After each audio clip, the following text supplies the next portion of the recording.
Eric took the soap out of my hands and lathered up his own, set the soap back in its little niche, and began to wash my arms, raising each in turn to stroke my armpit, down my side, never touching my breasts, which were practically quivering like puppies who wanted to be petted. "Have we ever made love?" he asked. I shook my head, still unable to speak. "Then I was a fool," he said, moving one hand in a circular motion over my stomach. "Turn around, lover."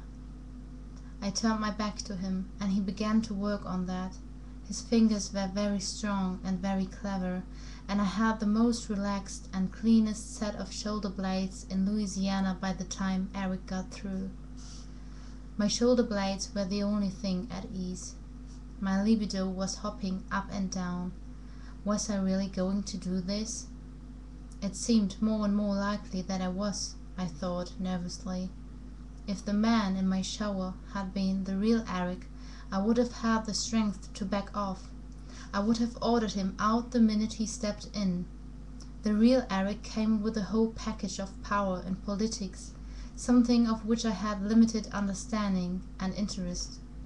This was a different Eric, without the personality that I'd grown fond of in a perverse way, but it was beautiful Eric, who desired me, who was hungry for me, in a world that often let me know it could do very well without me.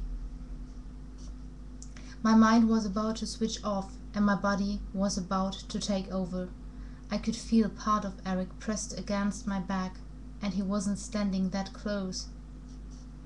He shampooed my hair next. "Are you trembling because you are frightened of me?" he asked.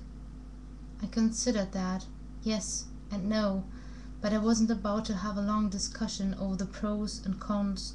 The inner debate had been tough enough. Oh yeah, I know, there wouldn't be a better time to have a long yada yada with Eric about the moral aspects of mating with someone you didn't love. And maybe there would never be another time to lay ground rules about being careful, to be gentle with me physically.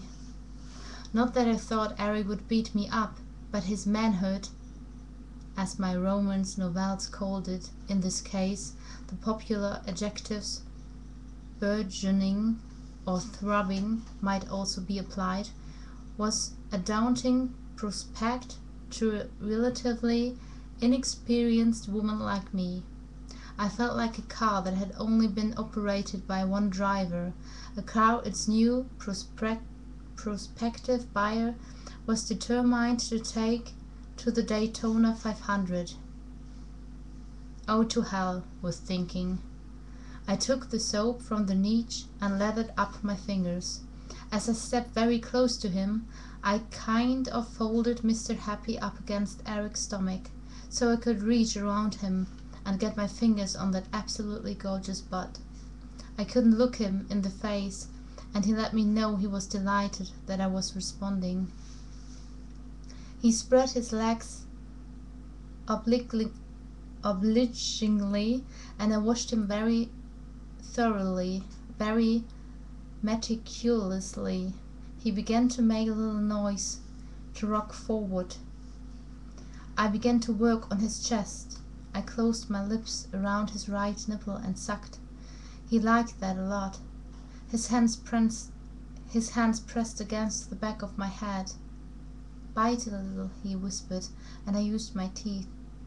His hands began to move restlessly over whatever bit of my skin they could find, stroking and teasing. When he pulled away, he had decided to reciprocate, and he bent down. While his mouth closed over my breast, his hand glided between my legs.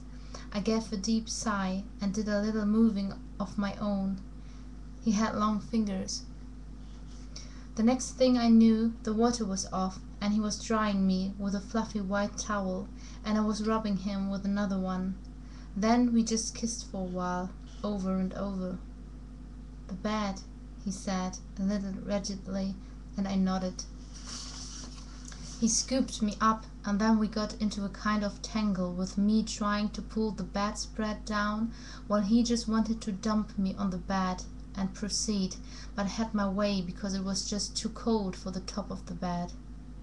Once we were arranged, I turned to him and we picked back up where we'd left off, but with an escalating tempo.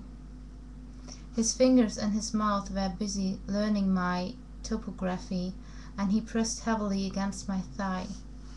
I was so on fire for him, I was surprised that flames didn't flicker out of my fingertips. I curled my fingers around him and stroked. Suddenly Eric was on top of me, about to enter. I was exhilarated and very ready. I reached between us to put him at just the right spot, rubbing the tip of him over my nub as I did so. "My lover," he said hoarsely, and pushed.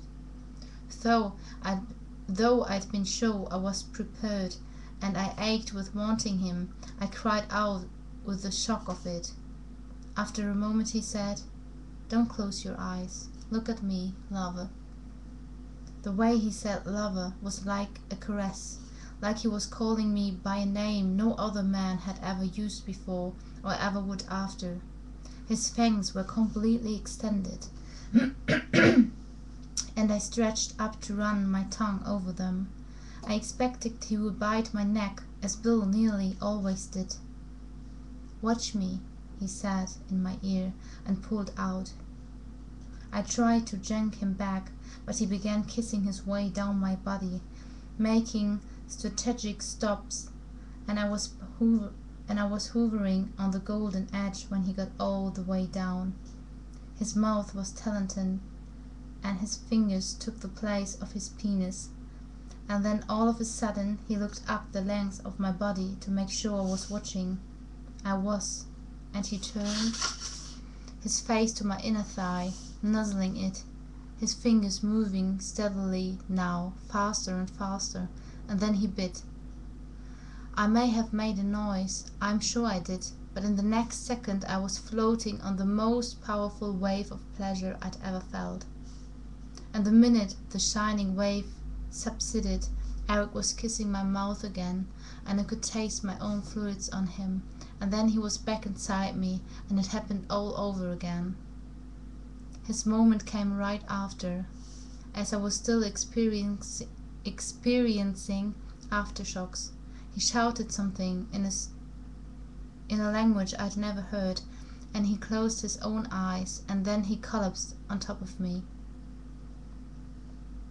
After a couple of minutes he raised his head to look down. I wished he would pretend to breathe, as Bill always had during sex. I'd never asked him, he'd just done it, and it had been reassuring. I pushed the thought away. I'd never had sex with anyone but Bill, and I guess it was natural to think of that, but the truth was it hurt to remember my previous one-man status, now gone for good. I yanked myself back into the moment, which was fine enough. I stroked Eric's hair, tucking some behind his ear. His eyes on mine were intent, and I knew he was waiting for me to speak. "I wish," I said, "I could save orgasms in a jar for when I need them, because I think I had a few extra." Eric's eyes widened, and all of a sudden he roared with laughter. That sounded good. That sounded like the real Eric. I felt comfortable with this gorgeous but unknown stranger after I heard that laugh. He rolled onto his back and swung me over easily until I was straddling his waist. "If I had known you would be this gorgeous with your clothes off, I would have tried to do this sooner," he said. "You did try to do this sooner, about 20 times, I said, smiling down at him. "Then I have a good taste." He hesitated for a long minute, some of the pleasure leaving his face. "Tell me about us. How long have I known you?" The light from the bathroom spilled onto the right side of his face. His hair spread over my pillow, shining and golden. "I'm cold," I said gently, and he let me lie beside him, pulling the covers up over us. I propped myself up on one elbow, and he lay